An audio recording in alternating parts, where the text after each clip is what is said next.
الحمد لله نحمده ونستعينه ونستغفره ونؤمن به ونتوكل عليه ونعوذ بالله من شرور أنفسنا ومن سيئات أعمالنا من يهدي الله فلا مضل له ومن يضلل فلا هادي له وأشهد أن لا إله إلا الله وحده لا شريك له وأشهد أن محمدا عبده ورسوله أما بعد فإن خير الحديث كتاب الله وخير الهدي هدي محمد صلى الله عليه وسلم وشر الأمور محدثاتها وكل محدثة بدعة وكل بدعة ضلالة وكل ضلالة في النار فأعوذ بالله السميع العليم من الشيطان الرجيم بسم الله الرحمن الرحيم ونزلنا من السماء ماء مباركا فأنبتنا به جنات وحب الحصيد والنخل باسقات لها طلع نضيد رزقا للعباد وأحيينا به بلدة ميتا كذلك الخروج كذبت قبلهم قوم نوح وأصحاب الرس وثمود وعاد وفرعون وإخوان لوط وأصحاب الأيكة وقوم تبع كل كذب الرسل فحق وعيد أفعينا بالخلق الأول بل هم في لبس من خلق جديد وقال جل شانه في سورة النحل وأوفوا بعهد الله إذا عاهدتم ولا تنقضوا الأيمان بعد توكيدها وقد جعلتم الله عليكم كفيلا إن الله يعلم ما تفعلون۔ برادران اسلام، معزز حاضرین، محترم بزرگوں اور دوستوں، عزیز ماں اور بہنوں، دنیا میں کوئی بھی یہ نہیں کہہ سکتا کہ اس کی زندگی میں صرف غم ہی غم ہے، یا کوئی یہ نہیں کہہ سکتا کہ اس کی زندگی میں صرف خوشیاں ہی خوشیاں ہیں۔ اللہ رب العالمین کا فضل، اس کا کرم اور احسان ہے کہ اگر وہ انسان کی زندگی میں غم دیتا ہے، تکلیفیں دیتا ہے، مشقتیں دیتا ہے، تو اس کے ساتھ ساتھ راحتیں دیتا ہے، سکون دیتا ہے، اطمینان دیتا ہے، خوشیاں دیتا ہے۔ یہ خوشیاں بھی جن سے ہم اور آپ گزر رہے ہیں، جس کو آپ عید کی خوشیاں کہہ سکتے ہیں، یہ خوشیاں یہ اللہ رب العالمین نے رمضان المبارک کے روزے کے بعد روزے داروں کو عطا کی ہیں، اس لیے کہ روزہ ہر حال میں مشقت بھری عبادت کا نام ہے، اس میں کوئی دو رائے نہیں ہے۔ اس لیے کہ انسان اس میں بھوک پیاس اور دوسری چیزوں کو چھوڑتا ہے تو اس کی وجہ سے انسان کے اندر کمزوری پیدا ہوتی ہے، سستی پیدا ہوتی ہے، اور خاص طور سے اس گرمی کے ایام میں تو جب ان روزوں کے گزرنے کے بعد جب عید کے ایام نصیب ہوتے ہیں روزہ داروں کو، تو حقیقی خوشیاں انہی لوگوں کے لیے۔ دیکھیے، 3 الفاظ آتے ہیں اپنے ماسبق گناہوں کی کفارے کے لیے یہ ماہ مبارک، اس کے روزے صحیحین کی روایت میں، اس کا قیام اللیل اور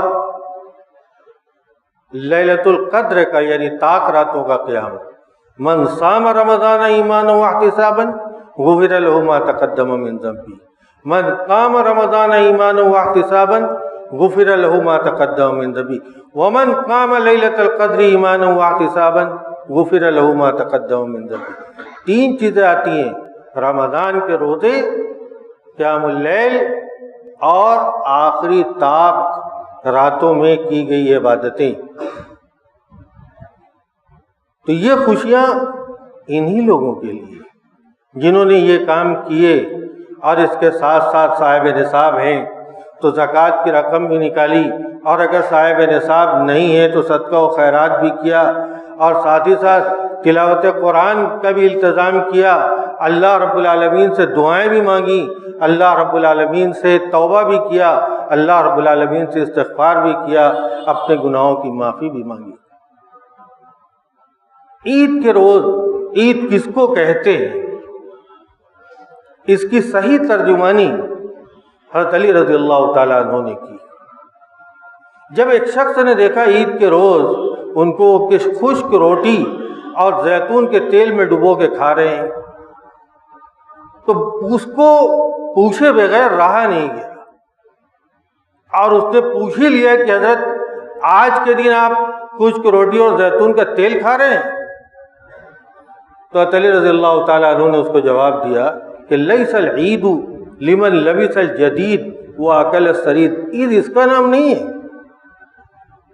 کہ آدمی نئی پوشاک زیب تن کر لے، نئے کپڑے پہن لے۔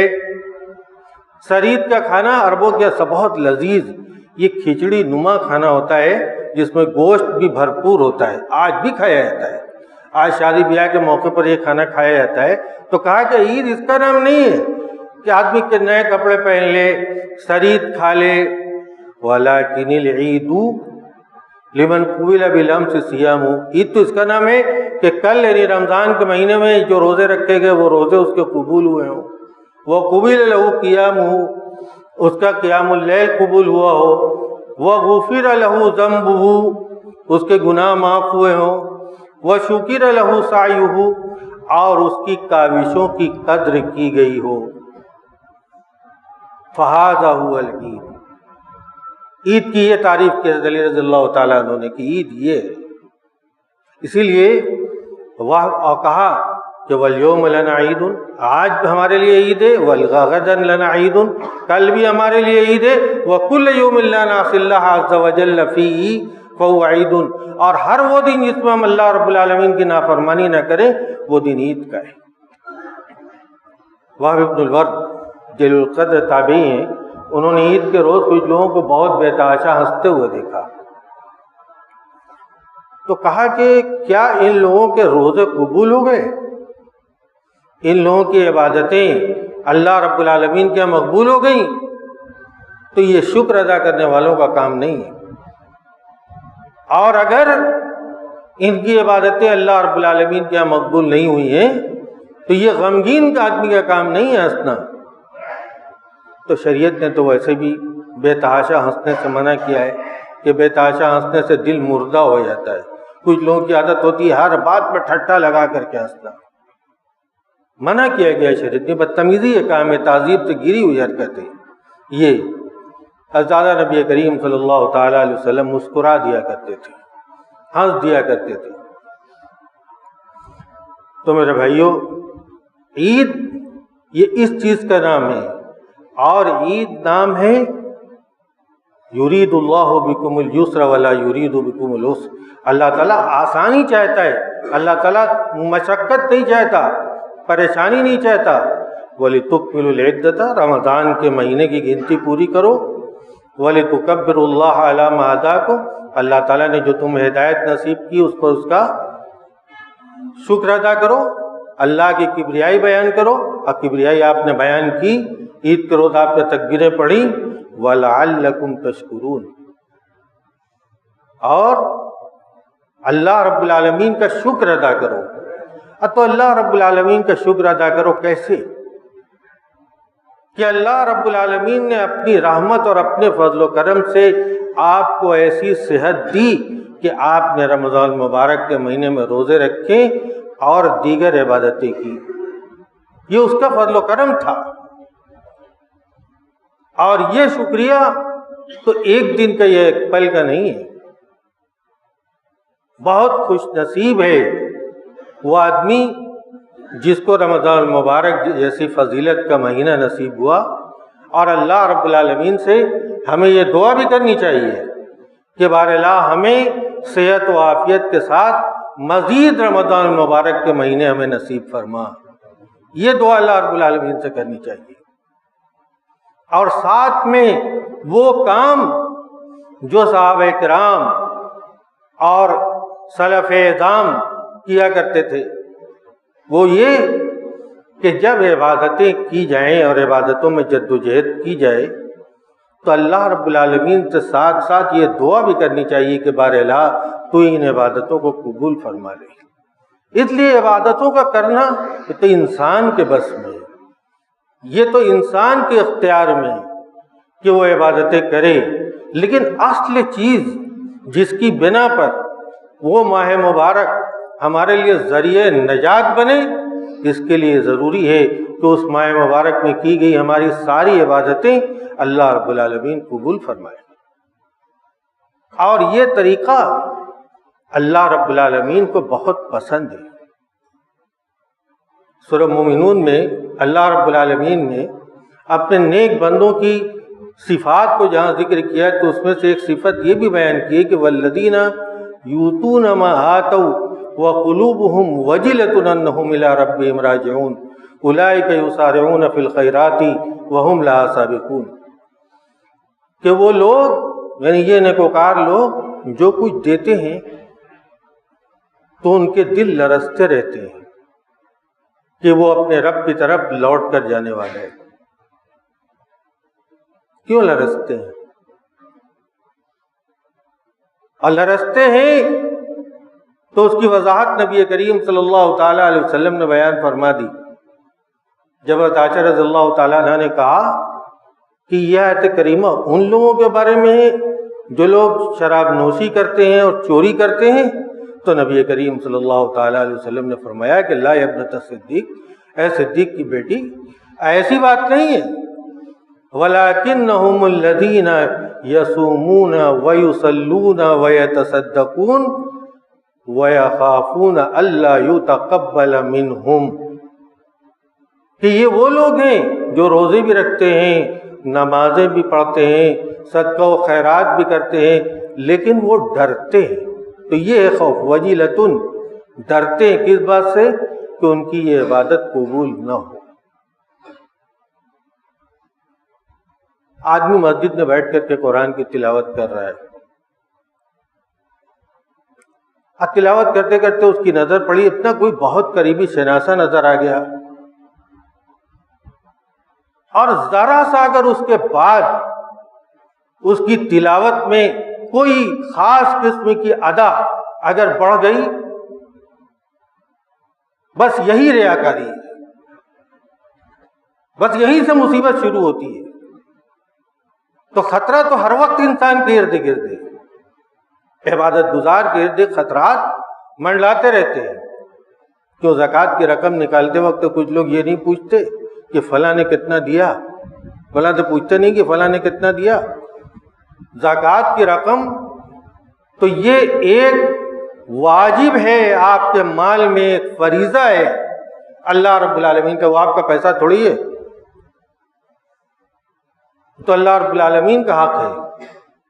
وہ آپ نے نکالا تو کیا کمال کر دیا اور کیا احسان کر دیا آپ نے دینے والے کے اوپر. تو ان سب چیزوں سے بچنے کے لیے ڈرتے ہیں، اور یہ ڈر اللہ رب العالمین کو بہت ہی پسند ہے.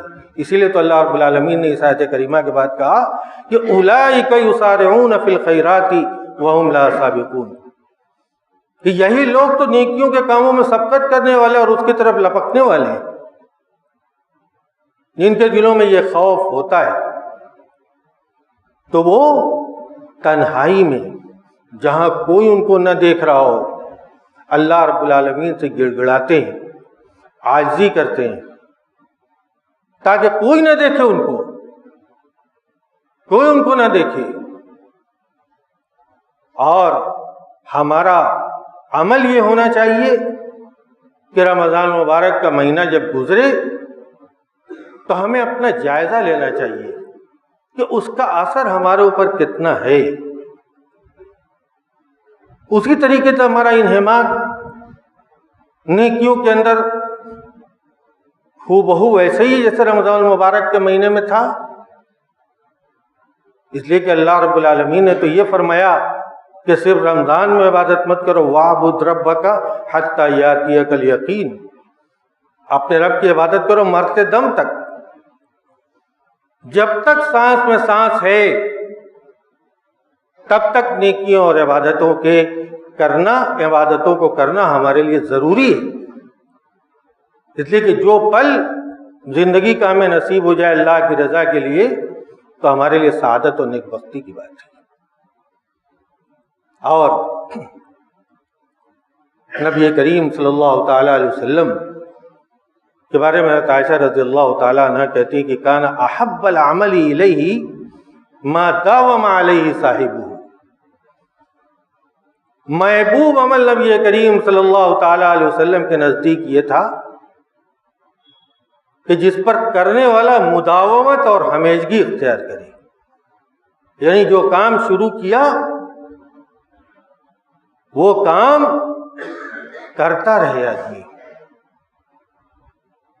اسی لیے آپ نے فرمایا کہ استقیموا ولن تحصوا، استقامت اختیار کرو، نیکیوں عقیدہ توحید اور اعمال صالحہ پر ثابت قدم رہو، جمے رہو، اور گن گن کر کے اپنے پاس ہرگز مت رکھو، اللہ کی راہ میں خرچ کرتے رہو.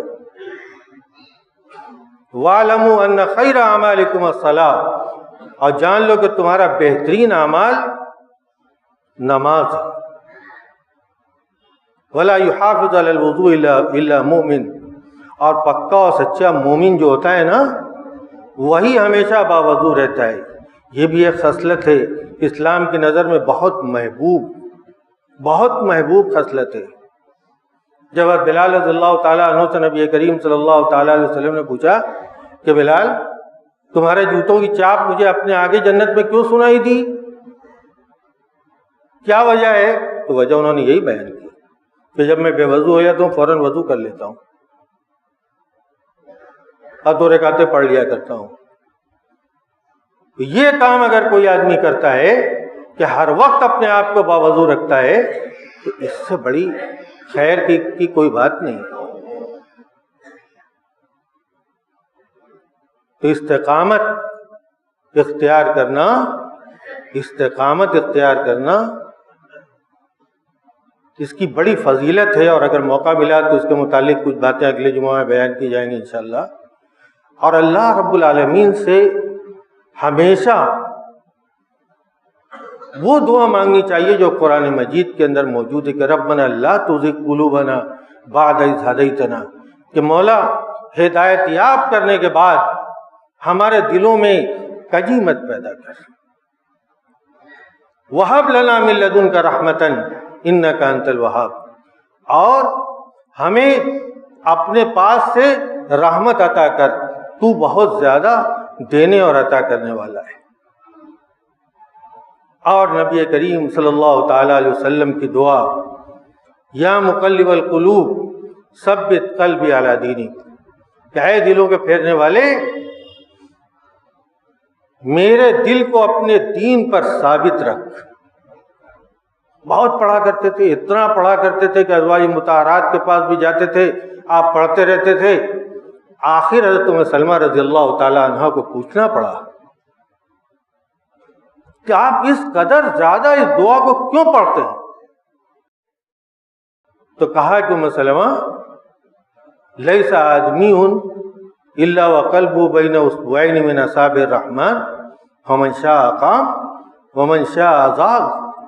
کہا کہ کوئی بھی آدمی اس کا دل اللہ رب العالمین کی 2 انگلیوں کے درمیان ہے، جس کو چاہے سیدھا رکھے جس کو چاہے کچ کر دے.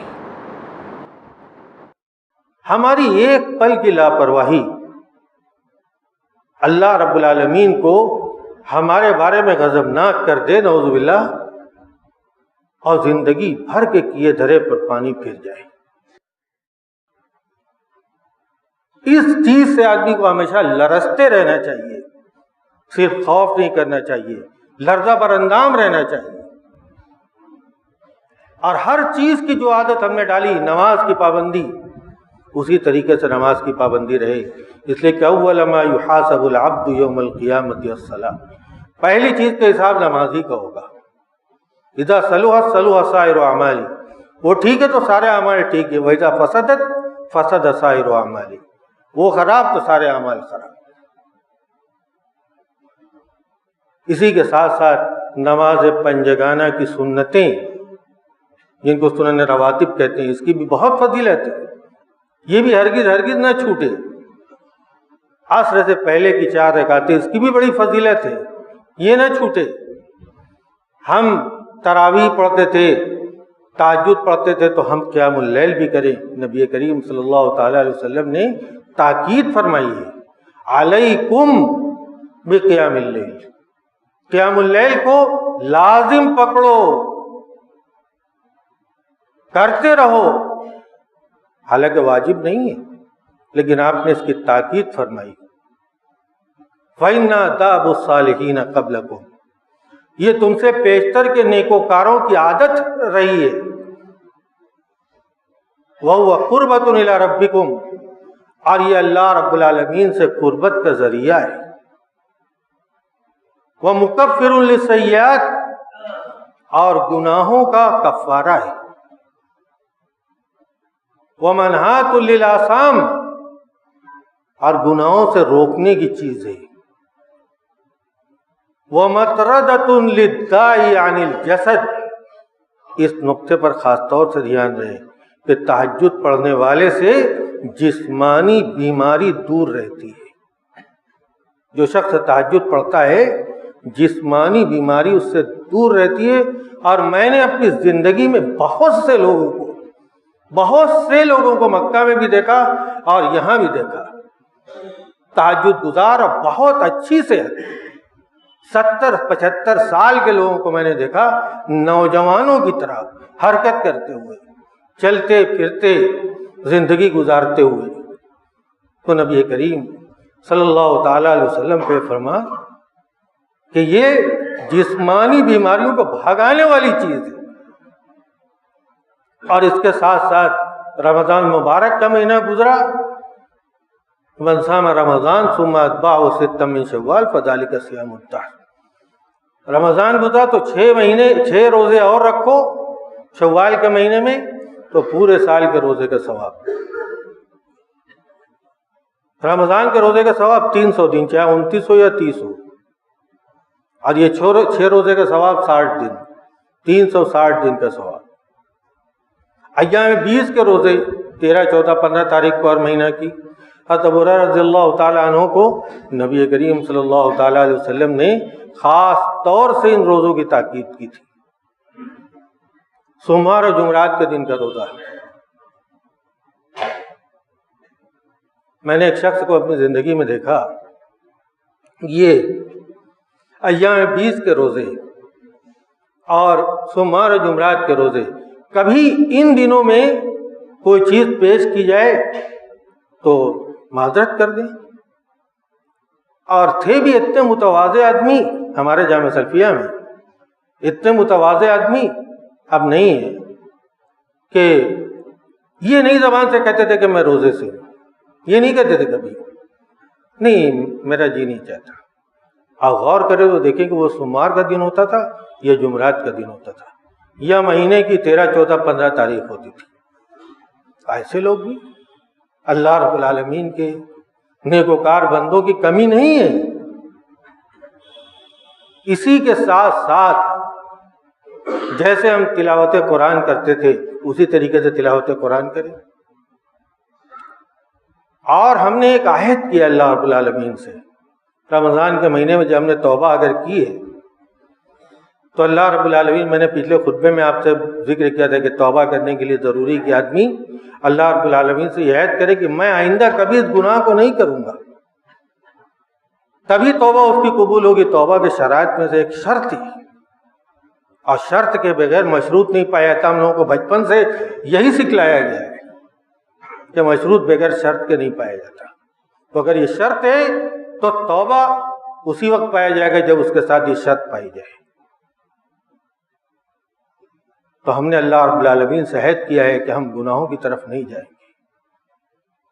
تو یہ عہد ہمیں یاد رہے. وَأَوْفُوا بِعَهْدِ اللَّهِ إِذَا عَاهَدتُّمْ، اللہ سے جو عہد کیا اس کو پورا کرو. وَلَا تَنْقُضُوا الْأَيْمَانَ بَعْدَ تَوْكِيدِهَا، اور قسموں کو پختہ کرنے کے بعد ان کو مت توڑو. وَقَدْ جَعَلْتُمُ اللَّهَ عَلَيْكُمْ كَفِيلًا، حالانکہ تم نے اللہ رب العالمین کو اس پر گواہ بنایا ہے. إِنَّ اللَّهَ يَعْلَمُ مَا تَفْعَلُونَ، اللہ تعالیٰ تمہارے کرتوتوں سے پوری طرح آگاہ اور باخبر ہے. اس لیے کہ پھر گناہوں کی طرف لوٹنا. امام حسن بصری سے یہ منقول ہے کہ اگر کوئی آدمی رمضان المبارک کے بعد اللہ رب العالمین سے اگر یہ دعا کرے کہ بار الہ تو ہمیں اور نیکیوں کی توفیق عطا کر، ایسے ہی نیکیاں کرنے کی توفیق عطا کر، تو ایک نیکی کے بعد پھر نیکی کرنا یہ نیکی کی قبولیت کی دلیل ہے. محدثین و مفسرین سب اس بات کا متفق ہے کہ نیکیوں کے بعد پھر نیکیوں کی تڑپ اور اس کی رغبت یہ پہلے والی نیکی کی قبولیت کی دلیل ہے. اور کہا اگر کوئی آدمی یہ کہتا ہے کہ رمضان گزر جائے پھر میں اپنی مرضی کا مالک ہو جاؤں گا، تو امام حسن بصری نے کہا کہ میں سمجھتا ہوں کہ اس کا روزہ اس کے منہ پر مار دیا جائے گا اور اس کا روزہ اللہ رب العالمین کی جناب میں اس کی بارگاہ میں شرف قبولیت حاصل نہیں کر سکتا. تو میرے بھائیو، رمضان مبارک کے روزے کا مقصد آپ کے سامنے یہی بیان کیا گیا، تقویٰ اور پرہیزگاری. اور تقویٰ کا مطلب یہ ہے کہ نیکیوں کی رغبت کا استمرار، نیکیوں کے کام کرنے کی تڑپ جاری اور ساری، یہی رمضان مبارک کے روزے کا اثر ہے. اللہ رب العالمین سے یہی دعا ہے کہ بار الہ تو رمضان مبارک کے روزوں کا اثر ہم پر دیرپا کر، اس کا اثر زیادہ سے زیادہ ہمارے اوپر باقی رہے. بار الہ تو ہمیں اور زیادہ نیکیاں کرنے کی توفیق عطا فرما. بار الہ ہمیں پکا اور سچا مسلمان اور آخرت کی فکر کرنے والا بنا دے. بار الہ تو نے ہمیں جتنی سانسیں ودیت کی ہیں اپنی رضا کے کاموں میں صرف کرنے کی توفیق عطا فرما. جب تک اس جہان فانی میں زندہ رکھ، اپنے نبی کی سنت و شریعت کا پکا اور سچا متبع بنا کر زندہ رکھ. آج جب ان سانسوں کی ڈور کے ٹوٹنے کا وقت آئے تو لا الہ الا اللہ محمد رسول اللہ کے ساتھ ہمارا خاتمہ بالخیر فرما. اور بار الہ آنے والے سال کو ہمارے لیے خیر و برکت کا سال بنا دے. بار الہ آنے والے سال کو ہمارے لیے خوشیوں کا، ترقی کا سال بنا دے. اقول قولی ھذا واستغفر اللہ لی ولکم ولسائر المسلمین من کل ذنب فاستغفروہ انہ هو الغفور الرحیم.